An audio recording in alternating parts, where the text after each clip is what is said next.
All right. He is risen. Yeah. You may have noticed the mess when you came in. It's not normally like this, but we do celebrate pretty big on Easter around here. I just think like, if I'm gonna pop confetti when the Tar Heels win a national championship, which is not this year, but it's been done many times, or the Braves win the World Series, like, why would I not celebrate the resurrection of Jesus from the dead? Like, why would I not go big for that? And so that's what we do here. We believe that it was a world-changing event. And not just world-changing, but it was a me-changing event, right? It changed me. So we're gonna continue to follow this way of love. Jesus walked this path to Jerusalem knowing that death lay ahead of him, and he endured rejection, betrayal from his friends, persecution, mocking, pain, suffering, and death because of love for us. And so as we get to this day, when we get to celebrate the resurrection of Jesus from the dead, love is still the theme. It's still the main thing that's at the center of this story. And so we're gonna take a look at what that looks like today. I think someone has decorated my Bible. That's awesome.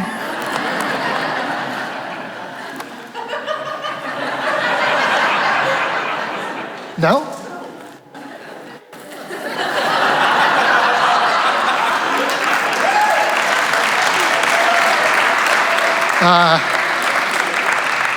Jeez, gosh. You just never know. Like, I'm sure this is my fault somehow. So I think when you get to this point in the story of redemption, you have to ask, like, okay, what's next, right? The resurrection happened. We're so excited. What's next? Is this like the end of something or the beginning of something? Or you remember the little exercises you would do in elementary school? The teacher would give you this paper and it had like these shapes on it: circle, square, square, circle, triangle, and you have to predict which shape comes next, right? I was terrible at that. I'm better with words than shapes and numbers and lots of other things. But that's kind of like what we're doing. We're looking at the gospel story from creation all the way through the Old Testament to Jesus showing up on the scene, bringing new life to people, and then he rises from the dead, and we're kind of supposed to go, what's next? Okay, what have we learned through the pattern of this story, and what's supposed to happen next? And I think we can get the idea, especially as Christians in sort of the culture that we live in, that there's really nothing next. I mean, the next thing is really I go to heaven, right? So Jesus died for my sins, rose from the dead, so I can be forgiven and go to heaven when I die, right? And so the next thing is I die and go to heaven. Does that sound exciting? I mean, are you pumped about that? Are you like, well, I guess I'll stick around for a few years and see what happens? Like, I don't think that that's how we're supposed to think about the rest of our years, is just waiting to die so we can go to heaven. I think there's more to it. I think there's something next for us. And I think that because this is what we read in Scripture. If the resurrection were kind of just the end, then the Bible would skip from the end of the Gospel of John straight to Revelation, and we wouldn't have all this other stuff in the middle, right? But it's all there. So why is it there? What is it there for? That's what we're going to kind of look at today. I mean, even in the Gospel of John, John was a disciple of Jesus. He wrote this biography of Jesus, and he gets to chapter 20. The resurrection happens. Everyone's excited. Jesus shows up to some people, and at the end of that chapter, John says, hey, there's so many more things I could have told you about. Jesus just did a lot of stuff, but I chose to tell these stories so that you would believe that he is the Son of God, period. And you're like, oh, book over. Nice ending, John. Way to wrap it all up. But it's not the end of the book. There's another chapter. And you kind of got to go, John, why did you add another chapter after your conclusion? That's just weird, right? That's not how books work. But John does. And so it's important for us to understand why John added chapter 21 to his gospel and what is in this story for us. Because this is an after the resurrection event that I think is very meaningful and help us answer this question, what next? What comes next? And the question I would like to ask you to allow to roll around in your brain this morning is, am I good where I am? Like, am I happy with where I am? Not just physically. I mean, obviously, you're worshiping with people on Sunday morning, Easter Sunday. I hope you're happy, and you're going to be either happy or startled or something later when we celebrate.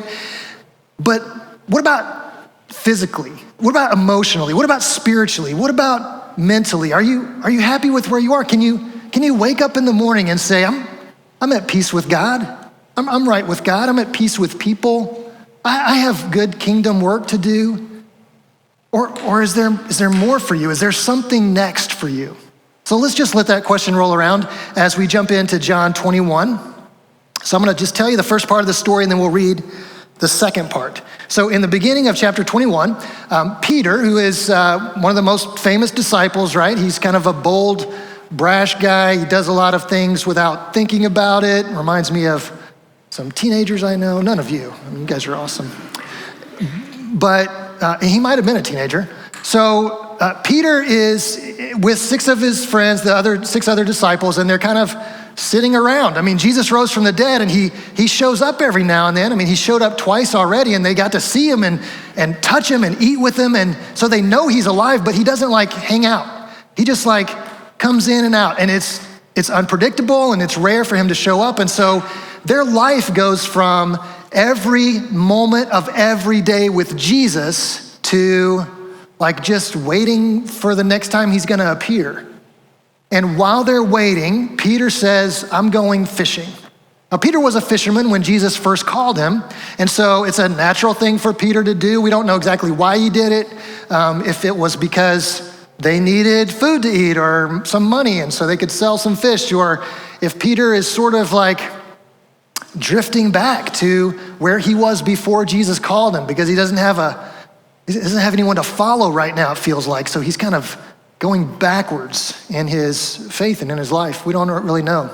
But for whatever reason, Peter goes fishing, six guys go with him, and they fish all night and they catch zero fish. No fish are caught all night long.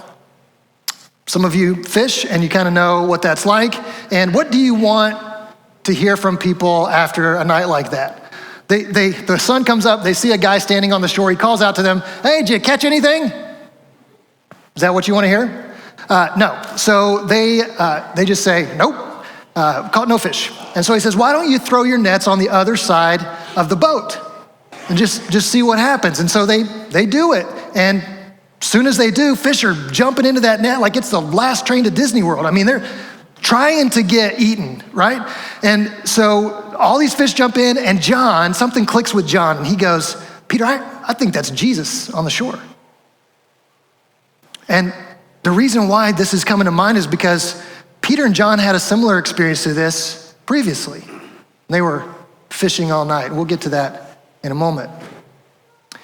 But Peter says, oh, if that's Jesus, I want to be where he is. This is the same guy that when Jesus was walking on the water in the lake in the middle of a storm and he sees Jesus, he just jumps out of the boat and tries to walk on water too, because wherever Jesus is, he wants to be there.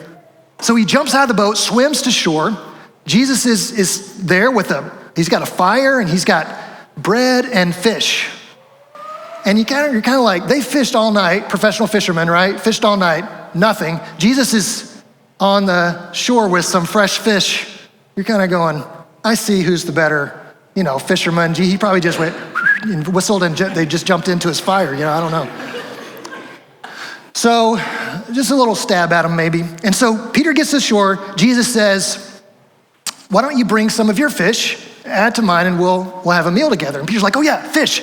So he jumps back in, gets in the boat, and according to John's story, Peter drags that net up to shore by himself. Like he's got this kind of giddy energy going with this adrenaline that is the same thing that lets moms pick cars up off of their kids and stuff. That's what Peter's got going. He's just going, right?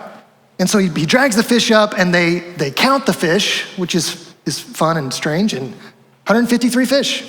Don't know what that means, but it was a lot. So they sit down and they share this meal together on the shore.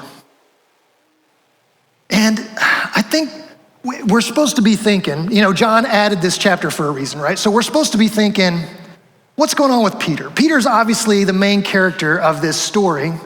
What is going on with Peter? I mean, if you remember, the last thing that Peter said about Jesus before Jesus died is, I don't know that guy. I have nothing to do with him. I don't want to be associated with him. Last thing he said before Jesus died. And so can you picture some of the conflicting emotions going on in this guy right now? Like he's so excited that Jesus is alive and also a little terrified because he's not really sure where he stands. So Jesus is going to have a conversation with him that's going to help him know where he stands. So that's where we're going to pick up in chapter 21, verse 15. So if you see something on the screen that's underlined, that's your part, please read that aloud. When they had finished eating, Jesus said to Simon Peter, Simon, son of John, do you love me more than these? Yes, Lord, he said, you know that I love you. Jesus said, again, Jesus said, Simon, son of John, do you love me? He answered, yes, Lord, you know that I love you. Jesus said, the third time he said to him, Simon, son of John, do you love me? Peter was hurt because Jesus asked him the third time, do you love me? He said, Lord, you know all things. You know that I love you. Jesus said, then he said to him, follow me. Follow me. I think Jesus is doing something here that's going to ring a lot of bells in Peter's memory. Some things are happening that he's going to make some connections with. First, Jesus asked him 3 times, do you love me? And you have to be thinking about the 3 times that Peter denied knowing Jesus and kind of go, maybe this is an opportunity for Peter to deal with what happened. And then Jesus says, follow me, follow me. And again, this three years ago, Jesus said this to Peter after this miraculous, let's just read this from Matthew 4. As Jesus was walking beside the Sea of Galilee,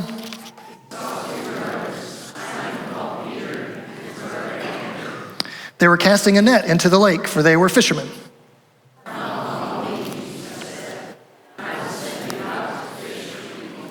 At once they left their nets and followed him. So the last time Peter heard these words from Jesus directed to him, he left everything behind, changed his entire life, centered his life around Jesus. His life was never the same. And I wonder if Jesus is kind of calling him back to that moment, reminding him of some things, asking this question 3 times, the same number of times that Peter denied him, standing next to this fire, which is what Peter was doing when he denied Jesus. He was standing by a fire, and all of these things are working together. I mean, the smell of the smoke and the 3 repeated question, and all of this is coming back to Peter. He's going back to this moment. A moment that, honestly, he probably doesn't want to think about anymore. Remember, this is the last thing he said before Jesus died, and now he's standing in front of him, and he's got to wonder. You've probably had similar experiences. I have a friend in Connecticut named Roman, and I'm glad I can still call Roman friend because I tried to ruin it. He and I would hang out together. I mean, he taught me a lot of things. He taught me how to take a chicken from being alive and well to the dinner table. And never forget that experience. But I borrowed Roman's truck one time and I damaged it somewhat badly. And so I felt terrible. Obviously, I called him. He didn't answer. I left a message saying, Roman, I broke your truck. I want to pay to get it fixed. Let's get together and figure this out. Well, he never called me back. I called him multiple times, texted him, and he just ghosted me. It was like he didn't want to talk to me. And so we live in this small town, and his son and my son are friends, and I'm going to run into him, and I have this like anxiety over running into him out in public. Like I want to see him because he's my friend, and I also don't want to see him because he has a good reason to be really mad at me right now. And I wonder if Peter's kind of going through some of these same things. Like, I'm excited to see Jesus, but Jesus is probably really mad at me. I mean, I let him down huge. I can't think of a way to let Jesus down more than I let Jesus down. Surely there's going to be some punishment involved. Surely, like he might kick me out of the disciples. He might be like, I can get by with 10. I don't need you. Like Peter's got all this going on in his head. Like, what is he going to do? And so what does Jesus do? He says, do you love me? I want you to reinforce what you believe about me, your connection with me. Is Jesus asking Peter because Jesus doesn't know if Peter loves him or not? Of course. He knows. I think he's asking because he wants Peter to answer, Peter, you got to think about this. Do you really love me? I wonder if Peter's doubting his own love for Jesus. If he's in this crisis of faith moment where he's like, I don't even know if I'm good enough to answer that question. I don't even know if it's true when it comes out. Like, he's struggling with this. And so each time he answers, Jesus responds with, feed my sheep. So Jesus is saying, not only do I recognize what you did, we all know what you did, but what matters is, do you love me? And will you work with me? If you love me and you will work with me, we're gonna be fine. This feed my sheep is an invitation to partner with Jesus in the work of the kingdom. And Peter's gonna have a key role in the early church. He's gonna be the leader of the church in Jerusalem. It's a big job, thousands of people, first mega church ever. Peter's the guy. And Jesus says, there are things in front of you that you cannot even imagine. You're gonna do things you won't even believe. There's a moment when Peter is so full of the Spirit and led by God that when he walks past sick people, if his shadow falls on them, they are healed. You think fisherman Peter from 3 years ago ever thought that was gonna happen? No way. But Jesus is saying that I have so much more for you than where you are right now. And all I need to know is that you love me and you're gonna work with me. This is what's next for Peter after the resurrection. Jesus gets new life, and now Peter gets new life, a fresh start. That's what follow me is from Jesus. When he calls out follow me, it's an invitation to a fresh start, a new beginning. Some of you have experienced that. You've heard Jesus call to you, follow me. Maybe not in an audible voice, but through your confidence that God is good and Jesus is inviting you. You've heard that call and you've said yes, and you centered your life around Jesus. For some of you, that's pretty far back in your memory. And you're not really even sure you can recall what that felt like or what you were thinking in that moment when you responded to that call. So maybe you need to hear it again. Maybe you need to hear Jesus calling out your name, saying, follow me, follow me. There's nothing better you can do with your life. And if you follow me, there are things ahead of you you're gonna get to be a part of that you could never do on your own. You could never accomplish on your own. But with me, oh man, there's some good work to do. Good work to do.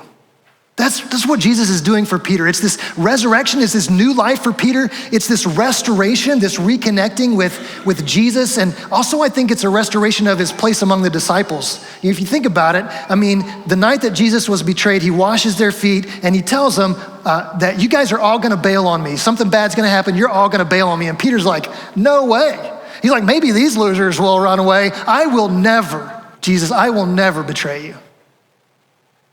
And then a few hours later, he's standing by that fire saying, I don't even know that guy. And the other disciples are aware of all of this. They're aware that Peter thought he was better than them and proved that he wasn't. And you wonder if he lost some of his influence among the disciples because of that failure. And Jesus is restoring that. These other guys are listening to this conversation going, Jesus is okay with Peter. Jesus has forgiven Peter. He still wants Peter to be a part of this. And so I guess we have to do that too. So he's got this new life. He's restored in his relationship with God and with others. And he has this invitation to partner with Jesus in the work of the kingdom. Feed my sheep. Take care. You're gonna be the first mega church pastor. And listen, that's a hard job. I wanna make sure that you know I'm with you and we're gonna do this together. So I think that we have moments where we need this for us.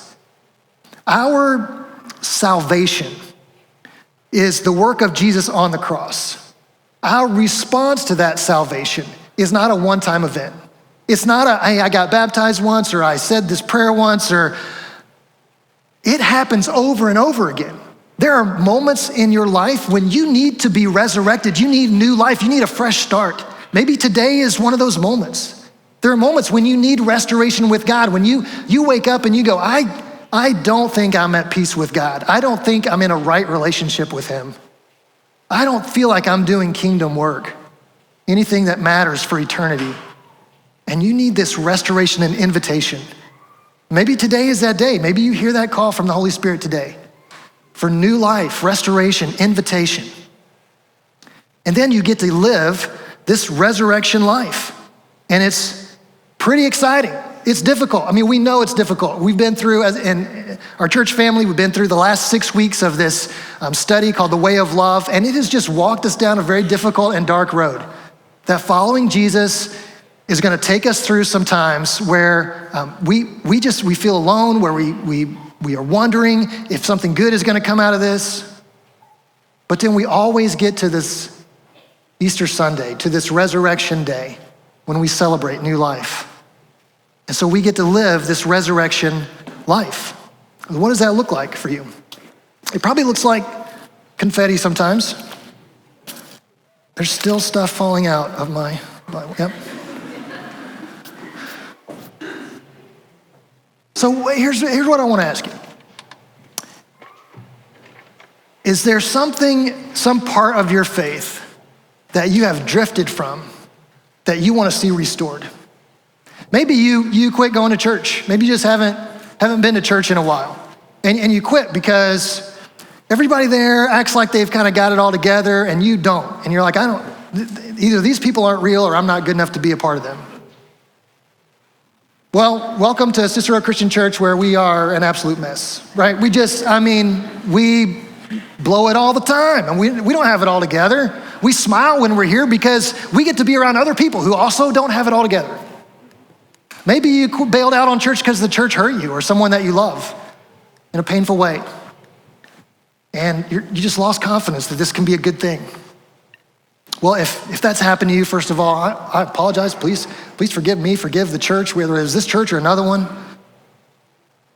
But maybe your faith in this church as something that God created can be resurrected today, and your connection can be restored, and you can know that you're invited to participate and join in the work. Maybe you drifted from Bible reading and prayer. You just don't pick up the Bible. You don't really pray, family occasions or whatever. That's about it, or something's going really bad. You need help. Maybe you quit reading the Bible because you read some things and it just didn't click. It felt outdated. It felt unscientific. It felt, I don't know, like it just didn't connect with real life. And you thought, that's not doing anything for me. Maybe you quit praying because you prayed some prayers and they just bounced off the ceiling. They didn't go anywhere. You feel like no one's answering. Or you don't know how to pray. You feel like, well, when I go to church, people act like they know how to pray, like they took a college class on it. And I didn't take that class, so I don't know how to pray. And maybe today your approach to scripture and prayer can be resurrected. You can have new life there and confidence that God can speak to you through his word and that you can speak to him through prayer, that he does listen. And he does have revelation for you in his word. Maybe that can all be restored today. Whatever the step is that you need to take when it comes to new life, restoration, and invitation, we just want to challenge you to think about that. Because tomorrow's coming. Today's great. Today's awesome. I love it. Today, I would live Easter Sunday every day. It would just be my dream, right? But Monday is coming, right? So what about today will show up in your life tomorrow? Because if the answer is nothing, then what are we doing here? I mean, we just got to be honest and ask that question. But if it's going to show up tomorrow, we got to make some decisions.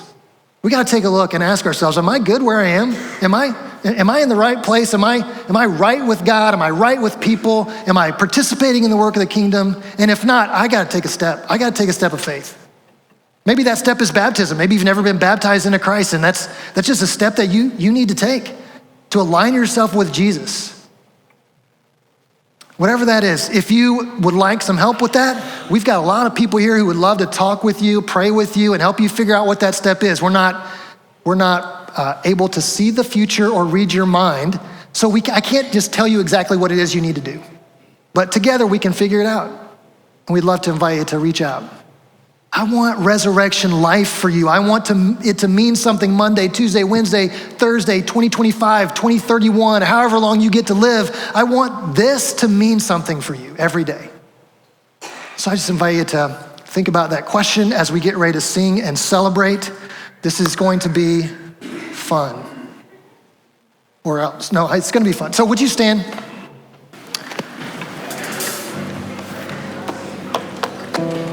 We are going to sing this awesome praise song to God. And at a critical moment, when it's just kind of building to a big moment after the bridge, Matthew will give you a countdown. And then if you are blessed to have a confetti popper, that's your cue. And if not, just dance in it. It'll be great. All right? Let's celebrate the resurrection of Jesus today. He is risen. He's risen indeed.